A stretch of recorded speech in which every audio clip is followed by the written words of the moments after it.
So in this circuit we have two transistors connected in parallel, two current sharing resistors, a load, and the load basically determines the total current flowing through, so IT, and also helps us kind of manipulate the voltage drop we have in the transistors. And also you have the voltage source connected to the side of the collector, not the emitter. So, two transistors in parallel. This helps us to increase the voltage sharing capabilities, because when you have elements in parallel, it means that the voltage of one is the same as the voltage of two, but the current through one side plus the current in the second side is going to equal the total current. So yeah, we can increase voltage sharing capabilities if we connect the transistors in parallel. That would be useful for increasing voltage handling capability, because the voltage in 1 plus the voltage in 2 would be the total voltage, basically VCC, since the current flowing through one would be the same as the current flowing through the other. Something to keep in mind: if we had the transistors connected in series,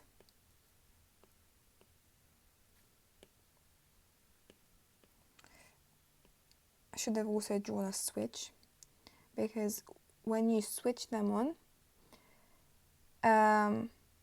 basically at turn on of the device and turn off, the device, the first one, will be subjected to full on voltage if the second one doesn't switch on at the same time. And so this is going to destroy your device. So yeah, something to keep in mind. Now, let's calculate something. What shall we calculate? The collector current of each transistor, so of 1 and of 2. What do we start with? We know that the total current, IT, this one, is equal to the collector current through transistor 1 and collector current of transistor 2.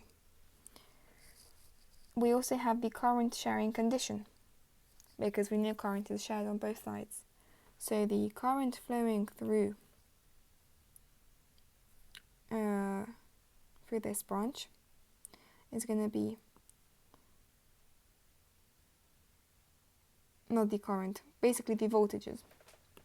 So the voltage from the current collector to emitter side of transistor 1 plus the voltage of the collector current flowing through resistor 1, so RE1 times by IC1, is going to have to equal the other side. So this side, so we're going to have voltage of the current through emitter of the second transistor plus the voltage across the resistor, which is resistance times by IC2. So let's write this here, and you get IC1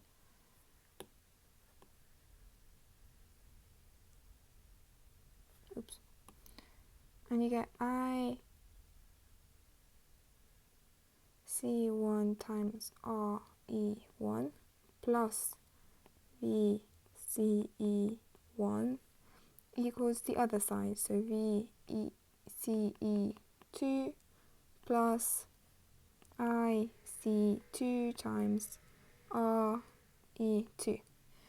Can we replace IC2 with something to make calculations easier?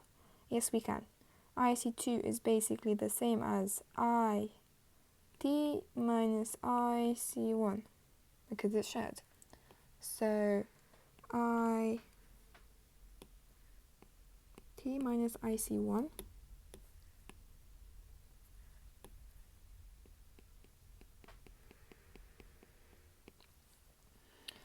and to simplify this branch we have VCE2 plus IT R2 minus IC1 R2.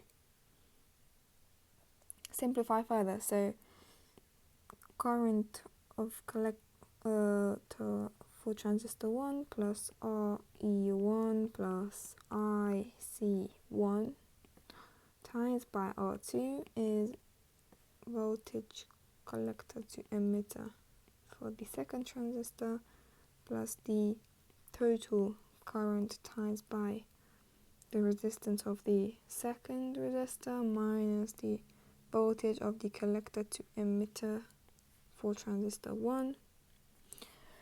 Finally, we arrange for IC1. So you have this.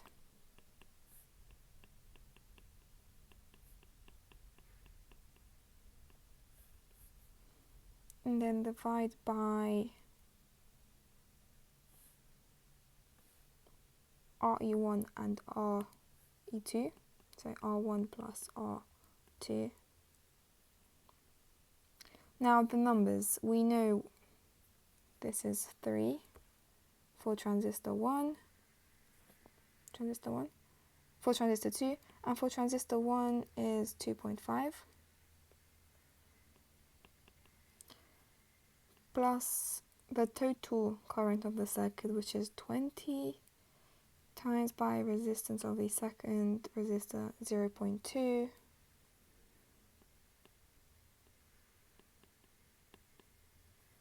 so the collector current for transistor 1 is 9 amps. Now 9 amps as a percentage of the total current means that it is 45% of the total current IT. Now collector current for the second transistor is going to be for the total minus for the first one. So that's just 20 minus 9, so 11 amps. IC2 is 11 amps.